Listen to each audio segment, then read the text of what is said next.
Hello, everyone. I'm Jim Garrison. I want to welcome you to this session of Humanity Rising as we contemplate solar flares and plasma intelligence and human evolutionary awareness of the aliveness of the cosmos in which we find ourselves. Before we dive into that deliciously wonderful subject, we need to pause once again on what's happening in Gaza. The Israeli siege of northern Gaza, where they have surrounded 400,000 Palestinians, and today is the 14th day that there's been no food or water allowed in. I want everybody to just take that in for a moment. For the last 2 weeks, 400,000 Palestinians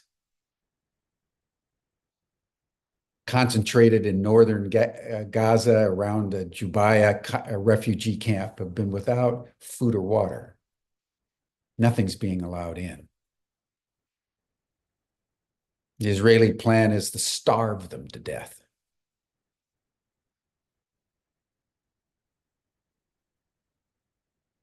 The UN had an emergency Security Council meeting,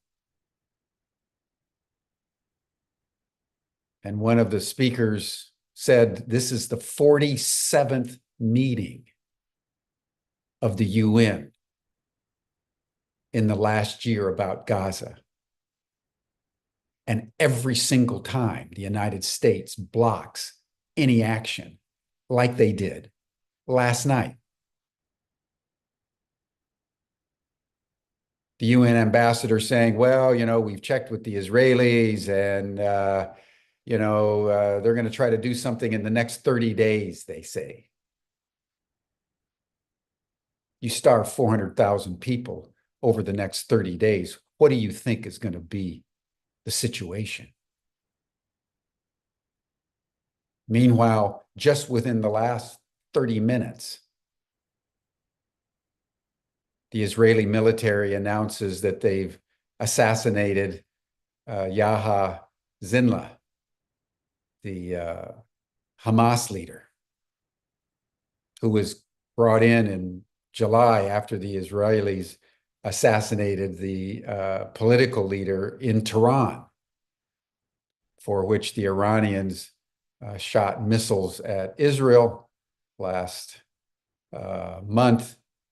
And in return, the Israelis are mounting a massive attack on Iran. When the Germans started the persecution of the Jews, they did it in stages. Auschwitz wasn't built in the early 30s. It was built toward the end. First, they destroyed Jewish synagogues and homes and beat Jews up and made them wear the yellow star. Then they tried to force them out of wherever they could, and actually were trying to negotiate deals in Africa and Latin America where they could just export the Jews. And it was only after the first year of the Second World War in 1941 that they convened a meeting in Berlin to contemplate the final solution. And I would submit to you that the mass starvation of 400,000 Palestinians, who are also being bombed relentlessly, and not only in northern Gaza, but in all of Gaza and in the West Bank and in southern Lebanon. And today, American stealth bombers bomb the Houthis in Yemen as the United States and Israel get set for the war that they've been lusting for from the beginning against Iran. The mass starvation is to Gaza what Auschwitz was in World War II. And we cannot look away. Every person in the world needs to understand that what's being done by the Americans and the Israelis and the Europeans who are supporting is an international crime. It's a crime against humanity that has few parallels in human history. Because unlike most war zones and times of carnage, people can get away. That's why there's so many refugees around the world. In Gaza, it's a concentration camp like Auschwitz, 5 miles by 20 miles. No one can run away.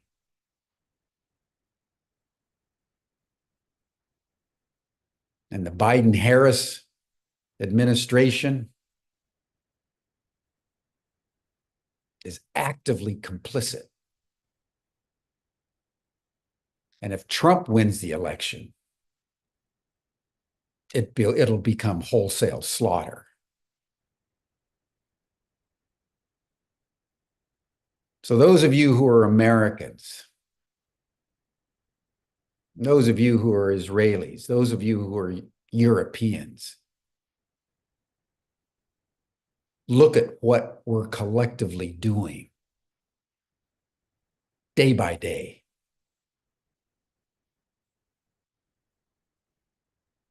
And be ashamed. So as an American citizen, I'm ashamed today that my government is aiding and abetting the Israelis to starve 400,000 people while gearing up for this orgy of violence against Iran. What have we come to that we allow this in our name? What have we come to that we allow this in our name?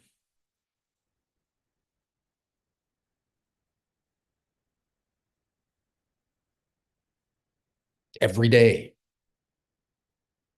we're going to look Gaza in the eye. Because as Gabor Mate said, when one is experiencing the unspeakable, all you can do is let the feelings come through you. Don't block them. Don't divert them. Own them.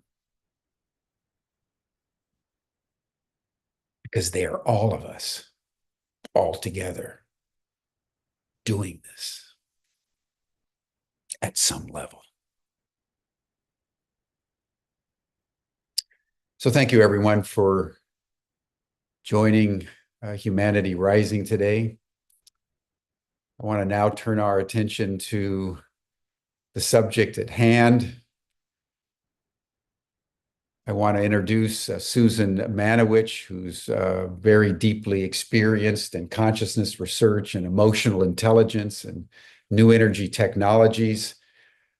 She's written a number of books, one, Beyond UFOs, The Science of Consciousness and Contact, and Hidden Energy, Tesla Inspired Inventors and a Mindful Path to Energy Abundance. She's currently working on her PhD in electro geomagnetism and consciousness. And she's going to present a slide presentation that is going to, I think, blow our minds, particularly those of us who actively follow Veda Austin and the living intelligence of water. consider that the sun is as intelligent as our water, and that our thoughts may not even be our thoughts. They may come from the sun. Susan, do you want to join us? Hi.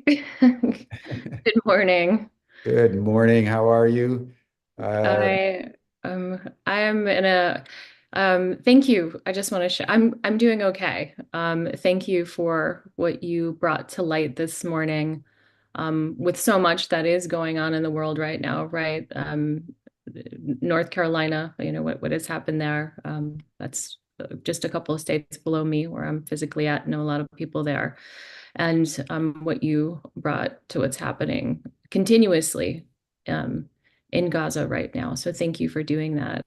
Um, and honestly, I think a great way to start this out and for us to be together as one is to literally just take about 10 seconds, which is not enough time, but just to honor and respect the lives that are being challenged, the lives that are lost as it relates to being on our beautiful Mother Earth right now. And what she is experiencing and the people, her children of the earth are experiencing as well. Can you join me and just take 10 seconds to do that? That would be lovely.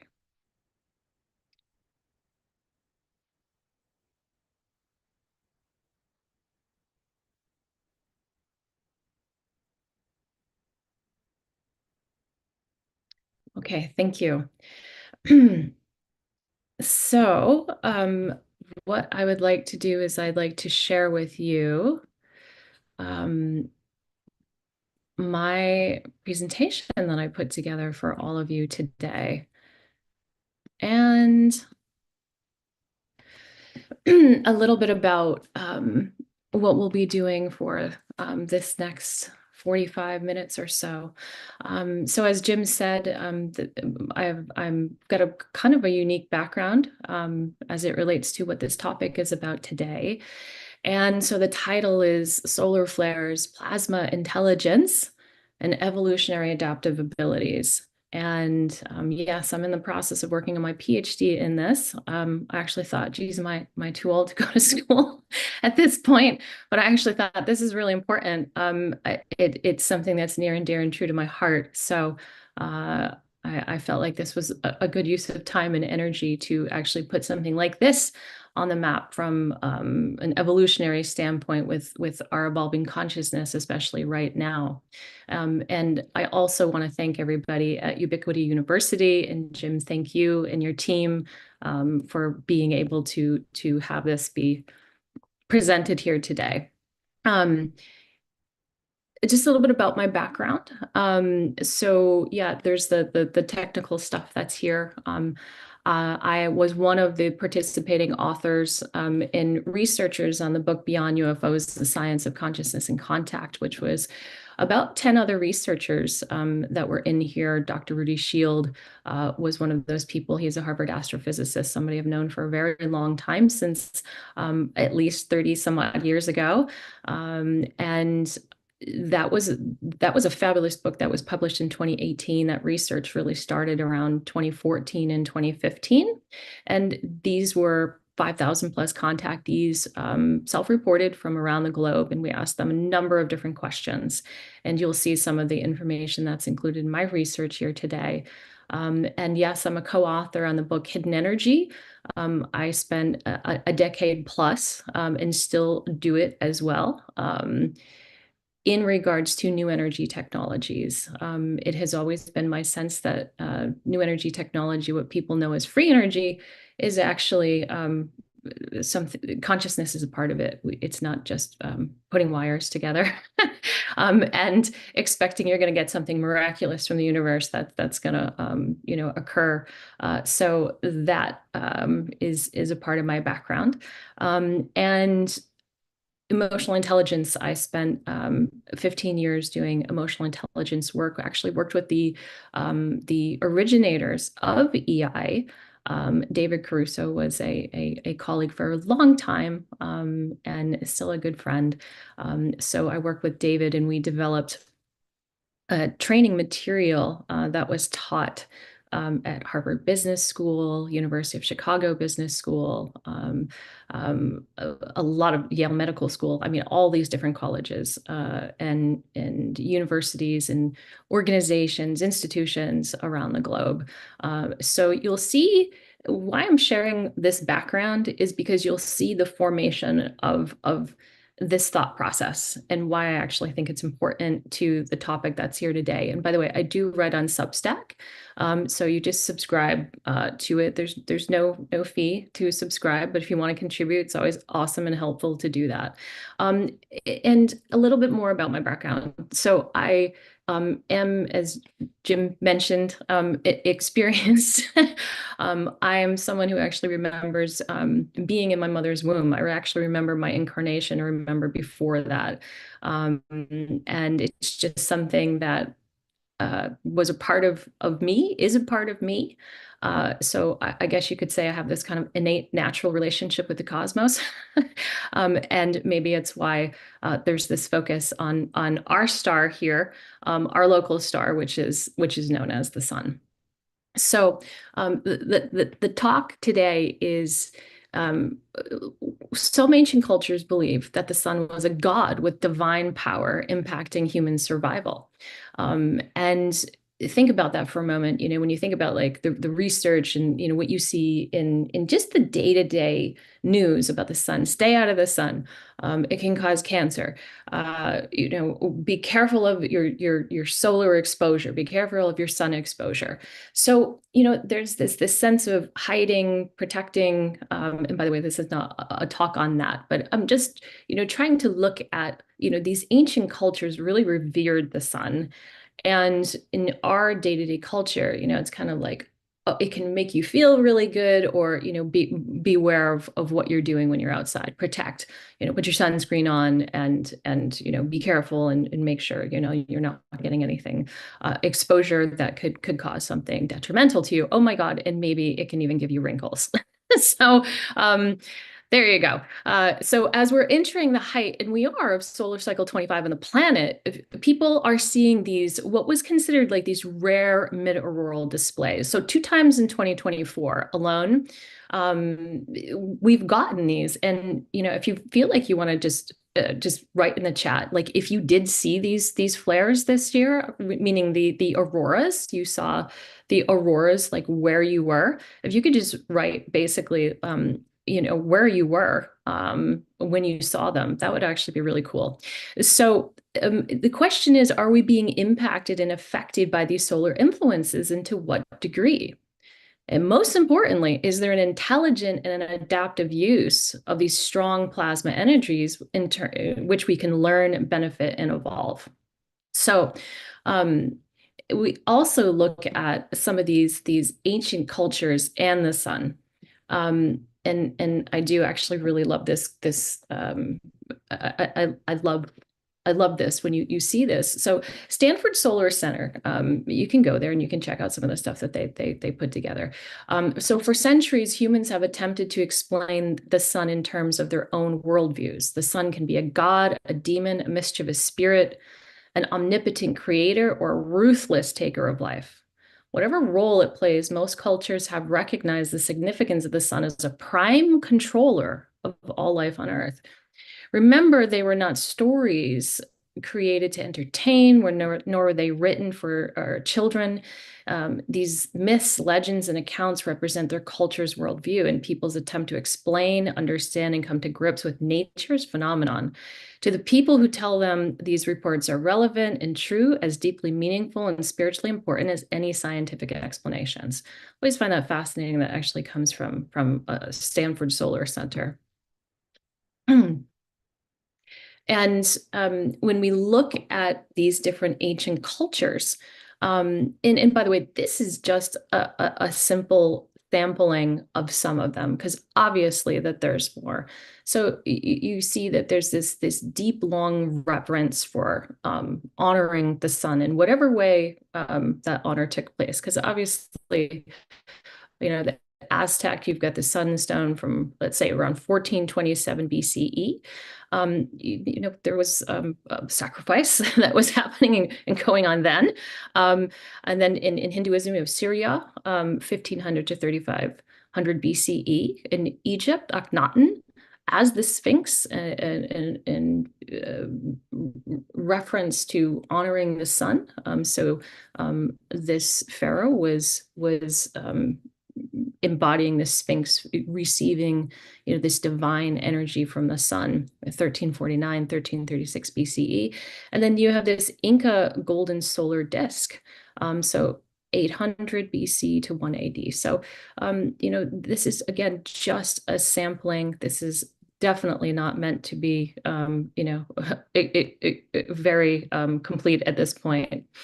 And ancient structures, again, just a sampling of these. And I've been blessed to go to a few of these. I wonder if you have too. So honor of the sun as well. Chichen Itza in Mexico, so it was about 100 CE. Stonehenge in England, about 3000 BC. Newgrange in Ireland, fabulous place to be able to go inside that inner chamber. They're about 3200 BC. Abu Simbel in Egypt, about 1250 BC. And that one's a little bit different, where the rest of these structures, equinox and solstice is a very sacred and special time of the year. So you can obviously see this archaeoastronomy that's happening and going on, and this deep reverence for this alignment of these energies. And another question I would have for some of you is, are you feeling these solstice and equinox energies maybe a little bit more or different than you have before? In Abu Simbel in Egypt, that is February 21st, October 21st, that the sun will rise and go into these different chambers. So, and also here in the Americas, I know that we've got people from all over that are on this call today. However, I do want to share that there are ancient stone sites that are here in the Americas. I happen to actually move back to the area that I had lived, that I grew up as a kid, and never did I know that we had ancient stone sites that are here. And connected with a gentleman by the name of Dennis Stone, who runs America's Stonehenge, which has ancient stone sites, sacred sites that are aligned, archaeoastronomy that are aligned to the solstice and equinox and other unique times of the year. So they're all over. And when you actually start looking and seeing, okay, so what was happening? This deep honor and this deep reverence, what was happening and what was going on? So what's the importance of it? And by the way, this is, again, a sampling of this. This is really much more designed to be a whole class. But, some ideas that we can take away is the sun is central to life. Our agriculture, control the harvest to control the sustenance and survival, sustaining life, life-giving forces. Solar deities are part of this importance in these different cultures. We talked about alignments, the ritual, the ceremony, being together, honoring the earth, honoring the sun, honoring creation, and that the sun is a divine being, that these ancient cultures absolutely, some of them believed. And I thought this was cute. To the best of our knowledge, our sun, our local sun, is the only star proven to grow vegetables. So how cool is that? When you really think about it, because we haven't been able to see other suns and other stars and what they can do at this point. So some basics, because obviously the talk is about solar flares, but a little history of the sun, and what that may mean to these different cultures, and again, how revered it is, and versus what we've got maybe going on today. So, we've got a lot of scientism, which is great in many regards. And sometimes it may miss, what is this bigger picture that is happening and that is going on. So here's some basics. The sun is about 93 million miles away from Earth. Solar flares can impact Earth in minutes. This is something that we know. In those minutes, when the sun pops off a big flare, let's say a strong X-class flare, it can cause these communications disruptions, radio blackouts. And this picture that you see here is that's a radio blackout. And it only happens at certain where the part of the Earth is actually facing when the sun does this ejection. And it's usually pretty brief in terms of these communication and disruptions, but that is something that happens, and it's not, major cause for concern in the sense that, there's this detection that goes off, and if you'd like to be notified as to, hey, why did my Wi-Fi go down? Why is my phone not working? And then, sometimes you can look and go, oh, hey, there's a flare. And these things called coronal mass ejections, these CMEs, they can actually take days to come to the Earth if they are, in fact, Earth directed, if the Earth gets a hit of that some way, somehow. And so that can produce that geomagnetic storm. So it's not just, hey, a solar flare went off and then all of a sudden we've got auroras. There actually has to be what's called a CME, a coronal mass ejection, in order to come and hit the Earth. And obviously it needs to be of a certain strength in order for it to do something of significance, like see auroras. So X-class is the largest. And geek out for some of you right now. So we have had about 46 X-class flares alone in 2024 since the start of solar cycle 25, which is around 2019. So we've had 50 X-class flares since the start of this solar cycle. And again, we're in solar cycle 25. So think about our year for a moment. Like, if some of you feel like if you've been a little out of sorts, if the world looks like it's really out of sorts, think about how much energy is actually coming in to our Earth from the sun. That is a lot, and especially in 2024 alone. I mean, I am someone who feels these, which is why I started doing research around it. I have felt these for many, many years, over a couple of decades. That's, again, a lot. And we had, for October, we actually had our largest solar flare that occurred around October 10th, I think was the date. So, some basic information for you at this point on that, because I think these things are helpful to know and understand. So when we do get these stronger pops from the sun, they're Earth facing, and then they produce these CMEs. What can happen is these geomagnetic storm alerts come out. And we had our first geomagnetic storm alert in May earlier this year. And when I say first, like, it was like a first significant one that, people were writing about, people were paying attention to. And, these come out, and you've got NOAA, the National Oceanic and Atmospheric Administration, is there with these alerts that are saying, hey, we've got a G4 storm that we're predicting. And by the way, is their prediction always accurate? No, because it's based on, let's say, satellites and things that they have in space that, are only as good as the instruments are measuring at that time. However, they're always working to try to get to a level of accuracy with different solar centers that are around, in the solar observatories and whatnot, and always trying to get to a greater level of accuracy. So that latest storm for October actually was what was issued as a G4 condition. And you can see over on the right-hand side, the geomagnetic storm impact scale, that October storm did land around a G4. It didn't disappoint, so to speak. Wasn't like a weak G4. It was a strong G4. And the note here says aurora may be seen as low as Alabama and Northern California. And since I actively follow all of these things, that actually went lower than that. There's people that had reports in Venezuela.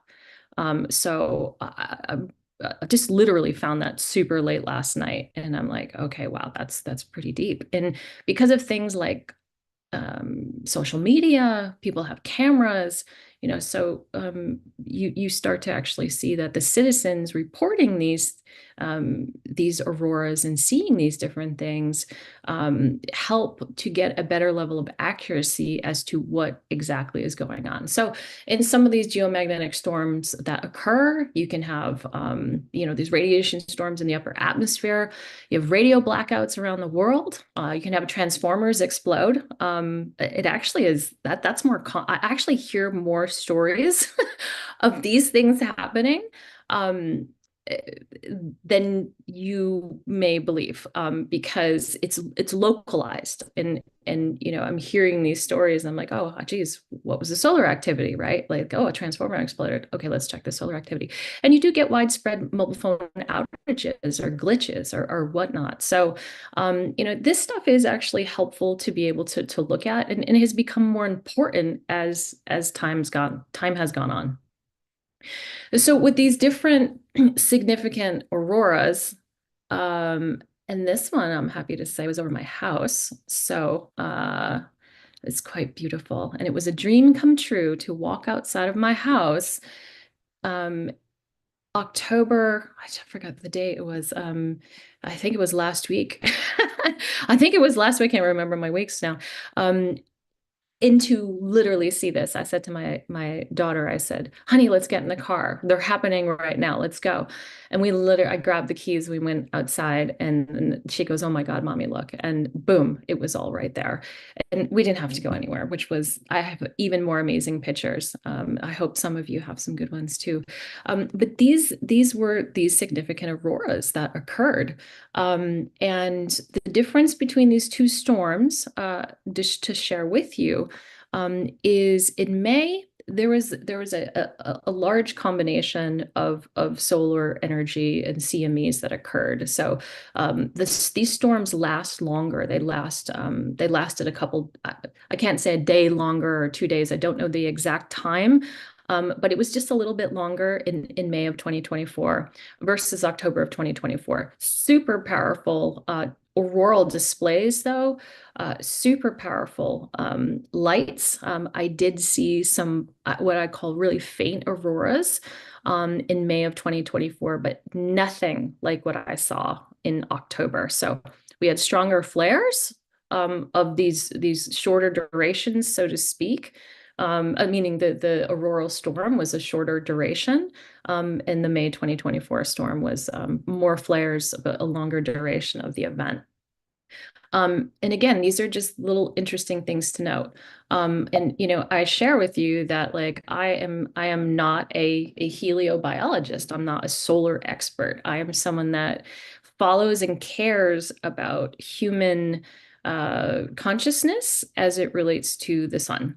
But at the same time, I have to know and understand as much as possible about solar research and what is happening in order to be objective as possible with what people are experiencing. And I think that is important to get that level of detail and specificity.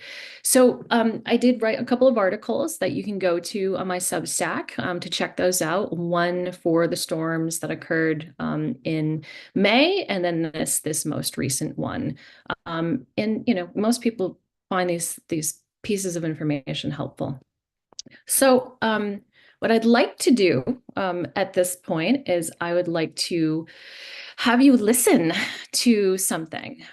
This is because we're talking about the sun and consciousness, right? Like how is that affecting us? How does that affecting our physicality, our emotions, what we're doing, what we're directing our day-to-day to, and maybe what we're not directing our day-to-day to. So this is the sound of the sun flaring. So if you can take a moment to hear this.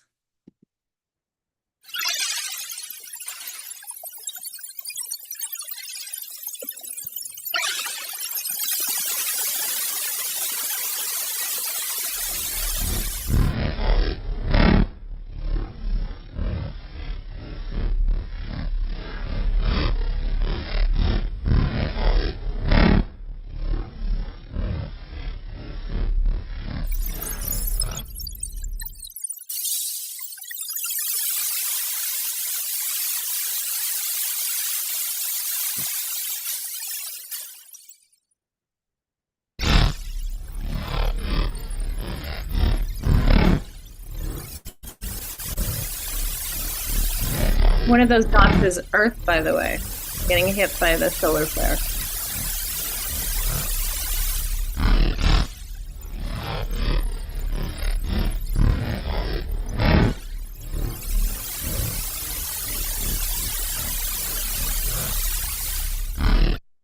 Okay. Hopefully that didn't trip you out too much. Um, and at the same time, I think it's helpful to, we have a visual, right? And the visual of these auroras, and then you've got some audio. Now, is that exactly what it sounds like? I mean, because obviously the measurements that are used and, how accurate to what was picking up. But it actually even sounds like there is maybe glass breaking and a bit of a lion's roar in there. And you have to wonder, so what is it that some of us are actually picking up in our receptors as these types of things happen? Um, so there is some science around the solar flares and geomagnetic activity. And these are just a couple of articles I pulled up that I thought would be helpful for us here today. So you'll see, the question is, well, how dangerous are these flares to human beings? And that's usually the word that gets asked. It's usually not what's the benefit. Is there some type of a benefit that may be happening? That's not really going to be something that's actually in the research at this point. And that's one of the things I'm working on. So you'll see that NASA.gov will say solar flares produce high energy and radiations dangerous to living organisms. But yet there's always this caveat, it will say, but yet protected by Earth's magnetosphere. So yeah, we have this thing around the planet that's called the magnetic field, the magnetosphere. And so what happens is when the flares come, and if there is or isn't a CME, the field will bend and flex and put up this protective shield to do this. So there's a conflict in the research now. And you'll see where I'm going with this in a second. And something new that came out is solar flares are associated with heart failure related hospitalizations and death. And that just came out, a Journal of American College of Cardiology. Great article, by the way. So somebody had the foresight to be able to, really get in there and do some good research on this. And it was really statistically significant. What was there? I'll probably be pulling an article together on that one for Substack.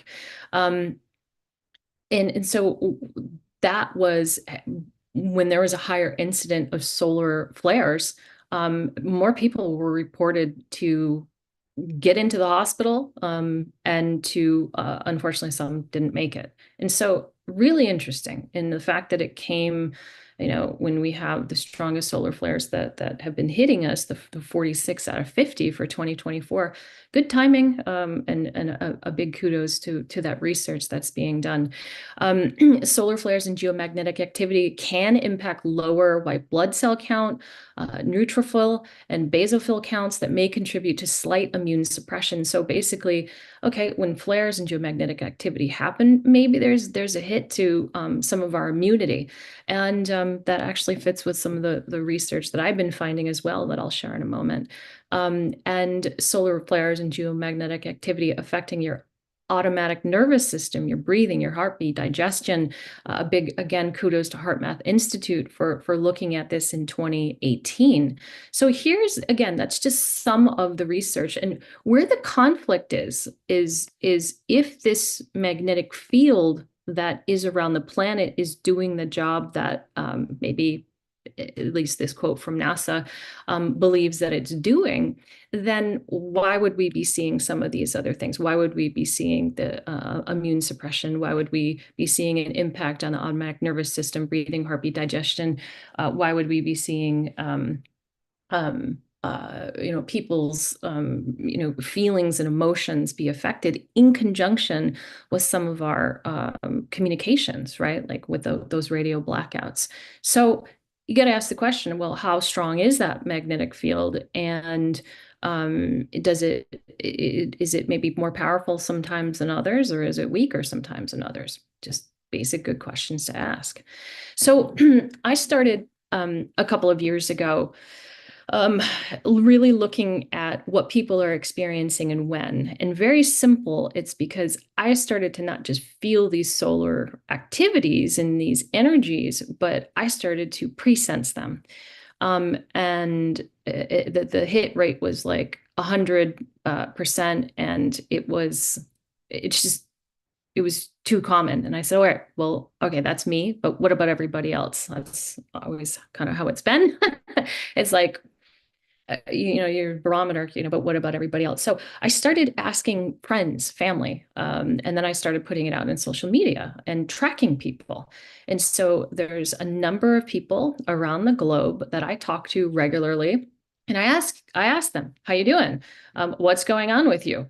And what I've been able to record so far, this is nowhere near the data that is there at this point, but this is just a basic sampling. So when the flares happen, or the geomagnetic activity, and yes, I'm in the process of parsing that out so you can actually see what those differences are. You'll see mental confusion. Sometimes there is a burst of creativity. Sometimes people have focus issues, or sometimes they're more focused, or sometimes they're more distracted. Kind of seems like everything under the sun, but sometimes it is. Haha, pardon the pun. And then from a physical standpoint, fatigue, a lack of motivation. One woman said this morning, she said, it was beautiful how she phrased it. She said, I can't go to appointments that I'm supposed to go to, or things I'm supposed to do. I'm only allowing maybe certain pieces or parts of me to show up and not give that much energy. I'm finding it very challenged to be committing to like time, when these types of things happen. It's very challenging for me. So fatigue, maybe a lack of motivation in a traditional sense. Illness that goes to that suppressed immunity. I find that people are feeling much more inflamed when the solar activity happens. Headaches, and sometimes they can be more energized, more productive. Even just a basic face validity standpoint, more people are outside running and exercising. Like there's this kind of like burst of energy that one of the things that I see, and eating changes. There's a shift in eating, either a lack of hunger or insatiable hunger, and also, the more that people are feeling these solar energies, the more they want to eat better food. They want to eat food that's clean, that's simple, that doesn't have, it's not processed, it doesn't have a lot of caffeine, or it doesn't have a lot of sugar. It's actually going back to more simple foods that are genuinely nourishing for oneself. And that's been really interesting to see. Obviously, emotional, anxiety. A lot of anxiety, a lot of anxiety. And most of the times, if people can catch this, and again, this goes to the work with emotional intelligence that I taught and researched and created a lot of curriculum around, is if you can teach people to be able to be identifying what they're feeling in real time, the capacity to actually manage that is so much more enhanced. So this anxiety has a tendency to come in, kind of take over, fear, angst, loneliness, and sometimes even a peacefulness. At a certain point, maybe when the activity wanes a bit, the solar activity wanes a bit, there's just kind of like the sense of like peacefulness, like, whoa, I just went through something. And spiritual, this is where, it's off the chart. Vivid dreams, synchronicity, contact with loved ones who passed. People will say, the veil seems thin. It doesn't seem like there's anything at all. Jesus, the veil, the magnetosphere, I don't know. I just throw it out. A resurgence of past traumas will come up and come through. And sometimes people will say, God, I thought I dealt with that. I just never even knew this was something that was still there. And you'll see that there's this pushing on a button almost when the solar energies come in with unhealed traumas, past traumas, and it's like pushing on there and pushing to my sense is to have it be seen and to have it be released and to have it be consciously released. But a greater connection and communication with plants, animals, a heart expansion afterwards, typically. Some people do see light ships during these times. They're feeling the presence of etheric beings. Major life lessons revealed, to be healed, pain, memory, experience, awareness, and a release. There are more women that are participating in this. I don't like to call it research because it's more personal than that as well, like in terms of the people. But the people that are reporting, there are more women involved, and there does seem to be women are feeling these things a bit more than men. But that's not to say that the men aren't. They are too. I just don't have as many men that I'm communicating with in that regard for this. So hopefully that gives you a little bit of an understanding what others are feeling. And I think the really important thing that I want to emphasize to everybody here on this call today is the amount of times that people negatively self-internalize what's happening and going on is off the chart. And what I mean by that is people will go to the worst case scenario for themselves, which is, oh, maybe I have a disease that's incurable, or maybe I shouldn't be here anymore, or, I'm so unusual. I'm such an odd duck. I'm so different. Nobody else can be feeling this. You would be shocked to know the amount of people that are feeling these things. But it's in that communication, in that honesty about what is being felt, that there's a greater opportunity to not feel so isolated, as well. So hopefully that helps. And that's why I do this, because I think that piece is really important, but there's some real cool stuff that we're going to get to. So are all solar flares, CMEs, and geomagnetic storms felt the same for people? No.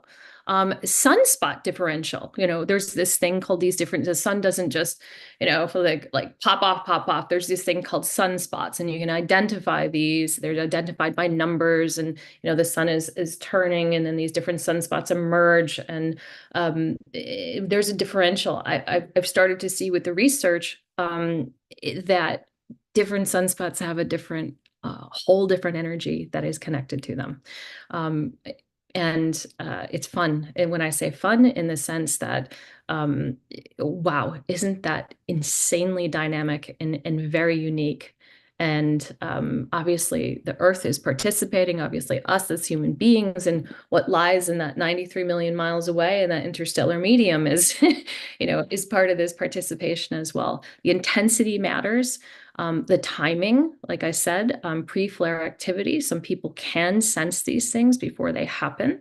And when I say sense, there's a whole different descriptor that goes on inside people's bodies before these bigger flares come. And that's important, and I'll share that in a moment. And of course, we have differences in human temperament. Our situation, our life, if we're happy, we're flowing, and things are awesome, that flare comes, we may feel like, we're literally on top of the world. Let's go for a hike on top of a mountain. And if the temperament's not so great, if there's unhealed trauma, if there's challenges or difficulties, those can become, even further exacerbated.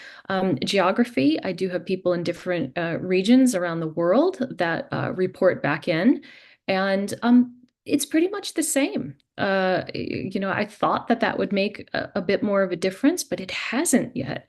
And so, need more people in different areas, but Australia, Canada, Hawaii, lots in the United States and some in Europe.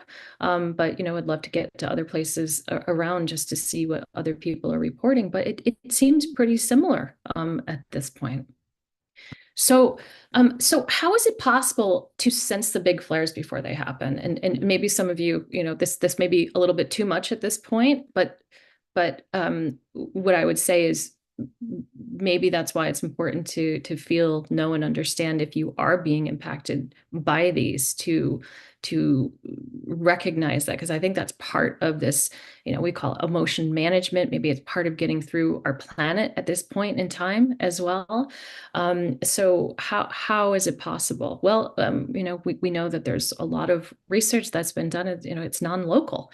And we do feel things, we do experience things non-locally. That's what intuition is, can be. And that, scalar, just a simple explanation of scalar, operates faster than the speed of light. And there's debate about, well, what is scalar? Does scalar technology exist? And I actually just hosted a talk on that in Australia, so maybe I could shed some light down the road on that one. But bottom line is, there was an article that I saw, and I do need to look at the research on it, but it was interesting. It was Los Alamos research that cosmic currents may move faster than light. So that's pretty much known as a scalar. Is this sentient? Is there a sentience that we are related to the sun? That our consciousness, our spirit, our plasma that's inside of us, is this an evolutionary adaptive ability, which I'll go into, or is it something else? And then plasma intelligence. So this is where it comes in. So when you look at the sun itself, the sun's corona is made of plasma. And so there's your plasma intelligence right there. And then, as it's popping off and expressing itself and moving, the sun is also attracting in electrical energy and releasing it. It's 99.9% plasma. And Robert Temple's done some great work. And he's got a book that's out. I haven't read it, unfortunately, not yet. But he says plasma is a form of matter, not composed of atoms, but particles. And so these ions are always charged. So it's this organic superconductivity. And if plasma is comprised of solar flare CMEs working to establish a type of coherency for us on Earth, is this what's happening? Is this chaos working towards coherency?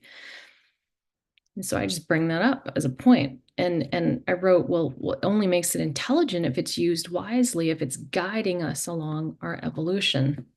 And some of you may or may not know the work of Anthony Peratt, another Los Alamos individual. And this led to, you can just, Google this and see what's on, but plasmoids and petroglyphs. So here's where we go back to the ancients, where these are different petroglyphs from around the world.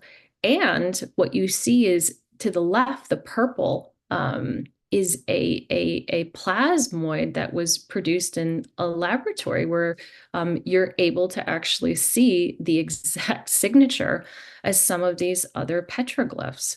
And so when solar flares and CMEs occur, sometimes they'll have this current to it. And isn't it fascinating that what was found in the laboratory is similar to what, and some of them, they're actually exactly the same, that found on some of these petroglyphs. All right, I hope you're still with me on this one.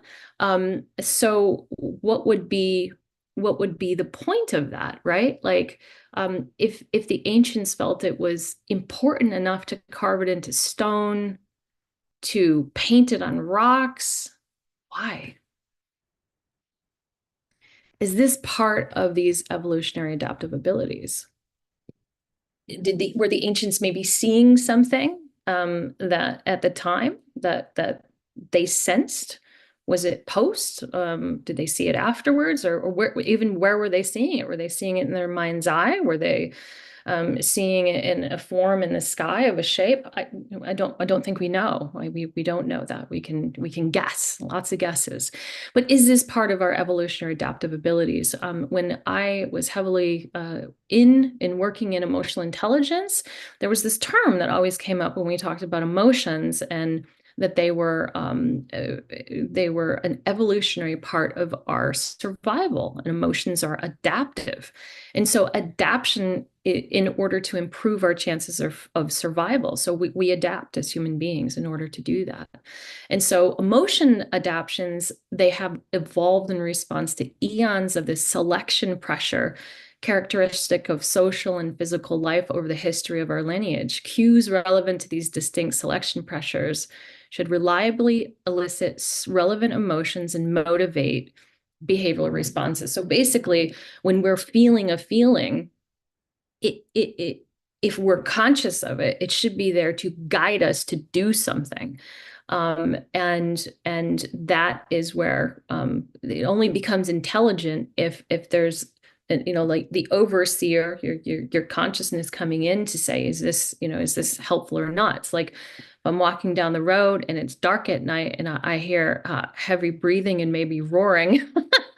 um, and I didn't think there was mountain lions around here, but maybe it's going to prompt me to do something different in that moment versus just merrily going along my way. So this is what emotions have, this like primitive response. But is there something that's evolutionary, adaptive, that's actually happening right now? Are we going through this pressure right now to adapt to a new way of living and being? And that really is the question. And so this I pull up from the research that we did with Beyond UFOs. Myself and Dr. John Klimo put together this one chapter, and this one chapter was actually about it was about scientific and telepathic downloads that people were receiving. And this is the culmination of what came up. For me, I asked the question, okay, great. So, you have this contact, you have this connection. Well, what's the purpose? What's the meaning of it? What does it mean? And what does it mean that other people are having? Are there similarities? Are there differences? And what we found is this, is that the highest percentage, and you can see the rest of these that are out here, but the highest percentage was Earth changes. And again, you got to understand this research was published in 2018. This started to be put together in 2014, 2015. People saying at that time, if you remember those times, there's Earth changes. There's going to be an upcoming shift. We need to help heal the Earth. And there's abilities, and these abilities are going to be used in the near future. Okay, evolutionary adaptive abilities. What type of abilities are we talking about? You can see some of these other here. We need to increase our vibration, increase love, increase calmness, increase our intelligence, recognize the universe as a living system, and then some of the other ones that you see here. So, as I'm in the process of wrapping this up, like I said, this is probably lends itself more to a course than an hour discussion, but hopefully you've got the gist of it, and we'll be wrapping up in a moment. So as I was coming across this research, and by the way, again, my slant is or tendency is much more on the human consciousness behavior side than anything else. But I found this when I was doing research about different things that are happening on the planet during these solar minimum, solar maximum, and just trying to understand. And this person wrote this because some people will say, I mean, we know that we're in the height of solar cycle 25. That's not debatable among anybody at this point. But as a whole, are we in a downturn for sunspots? Are we in this, what people refer to sometimes as this grand solar minimum? And the debate is it's there, let's put it that way. But I found this, and I thought this was helpful with some of the things that we're going through as a planet right now. And it's not to say, is this true? Is it not true? It's not that. It's just more, hey, it's a thought. Historical events such as civilization collapse, catastrophism, mass migration, and mythological creation are tied to periods of solar minimum activity. The data presented consists of information gathered from analysis of historical document review, climate literature review, and recorded solar activity. Terms such as rise of art, philosophy, mass migration, culture rise, the development of agriculture, God origin are used as a climatic, cultural, and historical markers indicating the occurrence of human activity in sync with solar cycle activity. So that's what I pay attention to, the human activity in sync with the solar cycle activity. And just a summary here to wrap it up, and we'll finish on time. So this dynamic ongoing relationship. We are in the solar maximum now for the solar cycle 25, and it's predicted to last another year or two. So we've been on the upswing of it. Okay, now we're at the maximum. It's going to stay there for a bit. before it wanes down. So I tell people, go the distance. Emotionally, energetically, go the distance here, because we've got more coming. In these declining phases of the solar maximum, which could have a few big pops on the way out, those could have critical implications. So I know what we see is when the sun starts to wane, the solar cycle maximum, drops off. Before it goes out, it likes to go out with a bop, and it likes to go out with a bang. And that's why I say I think it's important to go the distance with what we're doing and do the work that we need to do on ourselves now. So this may be an uncomfortable phase, but if we consider it growth and part of our natural evolution and learn how to flex with these strong solar energies, we can move through it with emotional intelligence, intuition, and lighten the density.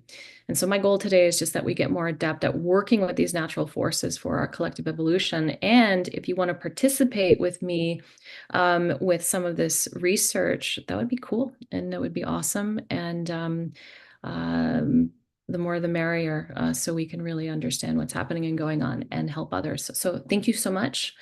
And Jim, I think I'm good. I'm going to stop sharing if that's okay.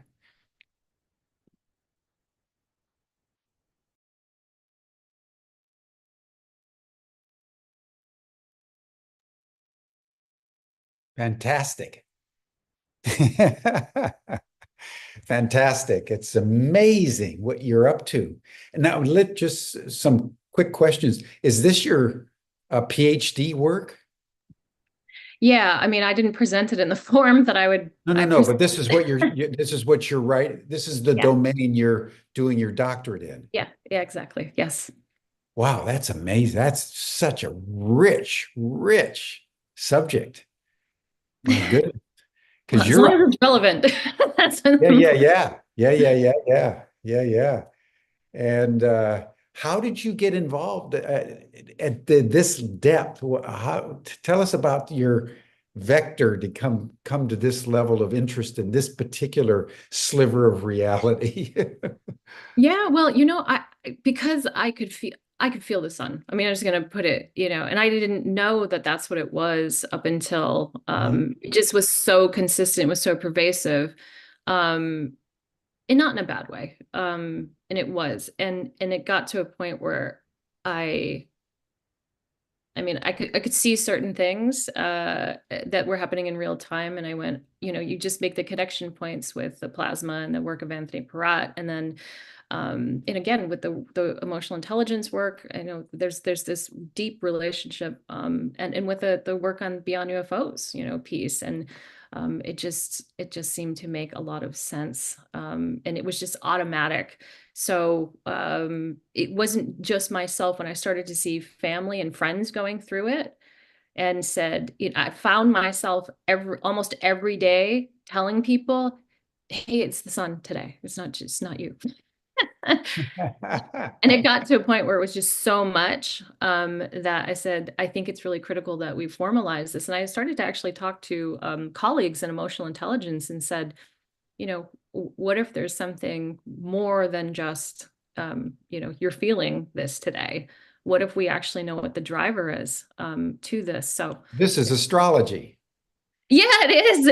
And You're talking astrology. You're given a lot of da da da da, but this is astrology that there's more going on. yeah, And it's yeah, coming from our immediate solar system for the most part. There's other star constellations, but once you get into this, astrology becomes the inevitable conclusion. yeah, which it does. And the sun, when you think about it, the sun, like I was saying, it pulls in through these Barkland currents, like it's pulling in all of this information, energy, signature as well, and then it comes out to us, and it is releasing, right? Like releasing it. Yeah. Yeah, And yeah, I yeah. And that's why we have our sun sign. The sun is the most important yes, orb in our natal chart because it's your sun sign. It controls the solar system. It dominates our lives. And yeah, this is amazing, that this is scientific research now beginning to quantify that which the most ancient science known to human beings, astrology, has been intuiting for thousands and thousands of years, that the planets, that the sun in particular, has a powerful influence on human behavior. Absolutely. Absolutely. And could you imagine if we're more conscious of it? Imagine if we can Yeah. keep it. Imagine if we can, move with the intelligence of it as opposed to being crippled by it and as opposed to feeling like we're some byproduct of it. Think about that the research that I put up about the people with the heart issues. And could you imagine if someone that does have some type of a heart issue and you can say, hey, take it easy today. I mean, I did that with a friend last week. I said, take it easy today because these geomagnetic storms are coming. Don't overexert yourself. Like this is I think where we can actually get to as opposed to having something, detrimental happen to somebody that we love and care about. So, that's where yeah, we are in it. Plasma beingness, somebody wrote. There you go. Mhm. Well, one thinks of the moon, the ebb and flow of the tides, that people are a little bit kind of crazy or loony on the Yeah. full moon, and then it kind of ebbs, there's more accidents, more bloody operations at the full moon. So we've got having our folklore that the most proximate orb, the moon, it's much more observable. The Yeah. sun's obviously, much further away, but and presumably you must be very familiar with Alexander Shishevsky, the Russian. Do you know him? No, I don't. No, I don't. Oh, No, I don't. Susan. No, Let me. well, didn't inform me. Susan may Oh, know. yes, yes. Let me tell you about Shishevsky. He was Okay. a Russian in the early part of the 20th century. He studied uh, archaeology at a Moscow institute.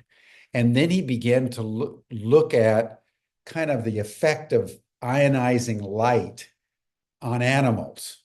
He just got interested in it, just like you did. And he began to observe that during the First World War, the battles with certain sun flare activity that he was looking at were more intense or less intense. So this is definitely someone you Thank you. need to look into. Shishevsky, it's Chizhevsky, Alexander Shishevsky. He died in 1964. In the early 1940s, Stalin heard about his work and demanded that he recant. He refused, and he was put in the gulag for 8 years because of his work on solar flares. And he Wow. tracked over the last 2,500 years Mhm. the 11-year cycles. And we're right now at an apogee going into 2025, as you know. Yeah. And then, so things like genocide in Gaza, things like a nuclear war, like, all kinds of carnage, but also human genius and Yes. creativity peak when the solar flares peak and then ebb when they ebb. And anyway, I would Yes. recommend Oh, this you is you reading yeah. Shashevsky. Thank you for that. And again, having this awareness and this consciousness so we don't feel like we're just a byproduct of this, right? Exactly. That we Except, but are. we're And interactive with it. we And are that's interacting when with it. that's when I believe we begin to discover free will. Yes. It's when we realized all the forces that are impinging on us, and then realizing that our task as moral beings is, how do we navigate through this? How do we dance with the energies? Exactly. Yeah. How do we become conscious? Because the more conscious you are, the wider the scope of your will. Yes, exactly. And the book, that I was I always have it and it's used a lot, but this book right here is filled with these, talk about the creative genius, the abilities, right? Like people saying the abilities to be used in the near future, telepathy, remote healing, what we know as these alternative things literally look like they're on the precipice for us to be able to Yeah. not just experience but to evolve these abilities even further. And my cat wants to be a part of this call today. I'm so sorry. If you could hear Bring him her meowing up. around. Bring her up. Tell her we'd like to hear what she says. It's a he, but and he looks like the Oh, sun. He's a he- radiant golden guy. we can't hear the meow. That's one of Okay, all the right. advantages of Zoom. They keep the audio really close to the source. But let me expand this, um, because I want to bring in Veda Austin. Okay. And Veda Austin is a researcher on water. And to make a long story very short, because I want to concentrate more on you, she was healed through water therapy after a very bad accident. And she heard of a guy in New Zealand where she lived that there was a spring, and the spring apparently had healing water. So she thought, I'd try it. She was healed. She began to get very curious about water, like you've become curious about the sun. And again, to make a very long story very short, we all know about Emoto's work in Japan, that water is susceptible to intention. And that's as far as the research got. But Veda has taken it way further and demonstrated that if you take water, put water in a petri dish and hold it near your heart, say, you can put the water then in the freezer. It's just a thin amount of water on a petri dish.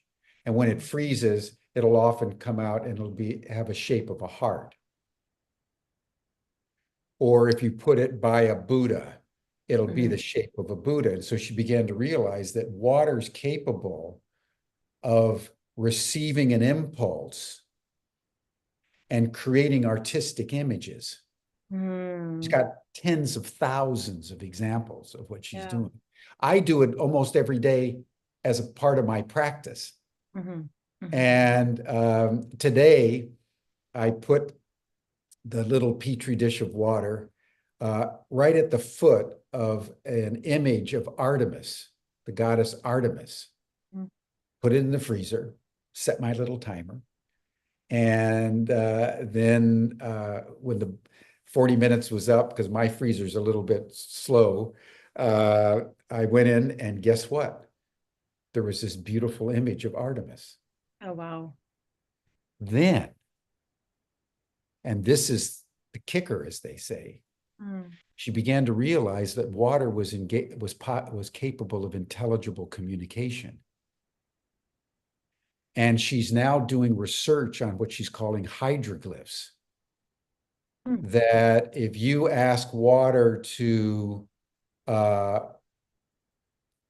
give me an image on artificial intelligence without anything in your mind, she shows you petri dishes where the water constructs a computer. And that it actually will start a conversation through hydroglyphs, and the humans got to learn the hydroglyphs. But once you learn the hydroglyphs, you realize that water is incredibly intelligent.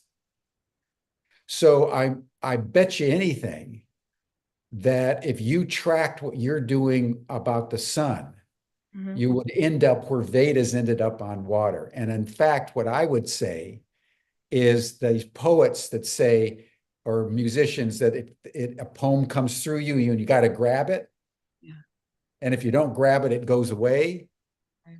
I bet you anything that's the sun rays, the plasma, the cosmic rays coming through us, and the interactivity between our little configuration of energy and time space somehow refracts this cosmic rays, and a poem comes through, right?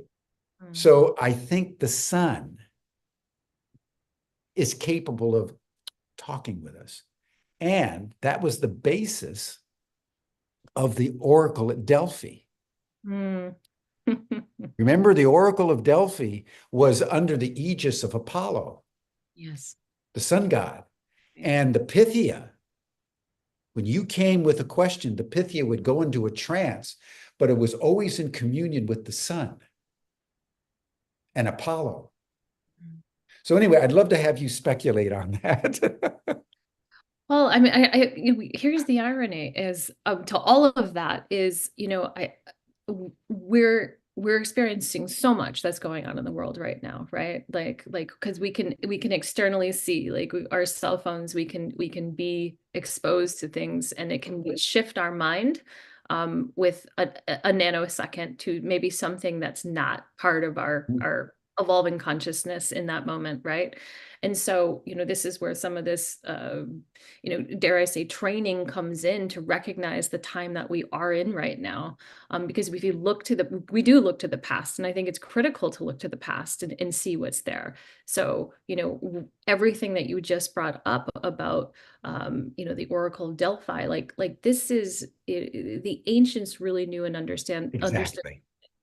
and have also experienced, these civilizations did experience these past cataclysmic events, and whatever cataclysm was occurring, that there was this knowledge that was left behind, this imprint that was left behind for us to get these samplings of, in addition to some of our good science that we have right now, right? And we are this co-creator in that Beyond UFOs book, with the people that have experienced all these different energies. I don't like the word entity, because most of what people experienced was very positive, like 80 some odd percent. That there was this understanding that we're more than just the physical body. We are Yeah. co-creators, to be able Yes. to tap into this natural intelligence, what's natural, to this earth. Water is natural to our earth. We are part of water, something like 68%, I think 70%. This is part of this innate natural intelligence. And when we can see, I love the example that you brought up. I didn't know her work. Ada Veda is, Austin. yes. When you can see a physical manifestation of what you just expressed, and that comes into form, you know I think this is some of this, and I'm going to use the word magic right now, because I don't Mhm. know if this was available 100 years ago for us, or 200, 300, or, you know, I think that this is the time that we're living in right now. We're living in, this destructive time, but this amazing time of opening, that these natural forces Mhm. we are not just a part of, but we do create with it, and it's responding back to us. It's not just something that's being sent out, and it just is going nowhere, but it's responding back to us, and that's that power, that you hear it over and over, and it sometimes begins to sound cliche that we're powerful creators and we're powerful beings, but I would just simply say, well, you are that. And we're in a time of mega amplification right now, too. Yes. So Mega never been amplification. a better time. That's the word. Mega amplification of all things human and in the energetics of the planet right now. We're like in hyperdrive. Yes. And I think that's driving the acceleration of AI. It's driving the acceleration toward war. It's driving the runaway climate change. I mean, all the trains are coming in at once on this one. Yes, absolutely. Absolutely. They are. And I just saw a little comment popped up from Chloe Goodchild, who's a wonderful friend. Hi, Chloe. And her amazing work on sound and voice and singing, and for us to remember that as well, right? Like, we have all these amazing different expressions, and just a little side note, when I was feeling those solar energies come in, and it was in bed one night, and I could see it, and I could see the color, and I could see the form, and I literally laid in my bed and I started working with it, right? And I thought, well, this is a little weird, but I'm gonna do it anyways. and and I started singing too. It just, that the movement was so strong. Yeah. Um, and sure enough, I looked the next morning, and the flare happened. But this is, we have so many different capacities: song, dance, intention, right? And to use this amazing goodness that we actually do have, and to use these capabilities. We've used enough to, as you pointed out this morning, we've used enough for war and destruction. It's time for the other to take shape and take form, and for us to have the courage to embody it. Yeah. Well, thank you, Susan. This has been fascinating. I can't think of a more deliciously wonderful PhD dissertation. And when you love, having done my PhD, many years ago now, when you love what you're doing, the dissertation becomes like a dance. It's just, you can hardly wait to get up and go back at it. And that was certainly the case for mine. And I can just feel your excitement and enthusiasm, because I think, this is Nobel Prize stuff, lady. I mean, Oh, you're breaking some ground that if you pursue this at the level that I think your intuitive intelligence will lead you, I just have a feeling that you're going to make a major contribution. I just want to acknowledge that. that's that's very kind. I'm very humbled by that. Um, I have a Yeah. good teacher, and I think the teacher's the son. Yeah, So yeah, yeah. Yeah, yeah. Yeah. yeah. Listen to Apollo. Listen to Apollo. Yeah, exactly. Exactly. Yeah, Thank you. yeah, And thank yeah. you for the opportunity to be here with you today and to be with everybody else. And it was just perfect timing, considering what we just went through Yeah. recently with the activity last week. So I was like, all right, let's do this. Let's do this. Now, can you stay for a few minutes in the after chat? Sure, I will do that. So if you want to deepen your dialogue with this extraordinary woman, Susan Manewich, on this unbelievably interesting subject, join her in the after chat. You'll see the link that Stan just put up in the chat box, and you receive the link in your Zoom reminders for today. And then tomorrow, as it turns out, we're going to be talking with a musician named Yuval Ron, who is going to speak to us about the intelligence of music and how to use music to elevate consciousness and enlarge the soul. So that'll be tomorrow on Humanity Rising. I know we have to deal with Gaza, but we also know, as Whitehead said, that Christ is crucified and the fairies dance. And this has been a perfect juxtaposition of all the things that we humans are getting involved in today. So thank you so much, Susan, for inspiring us as you have on this session today. Thank you so much. You're All right, welcome. everyone. That'll do it for us for today. We'll see you tomorrow. Bye for now.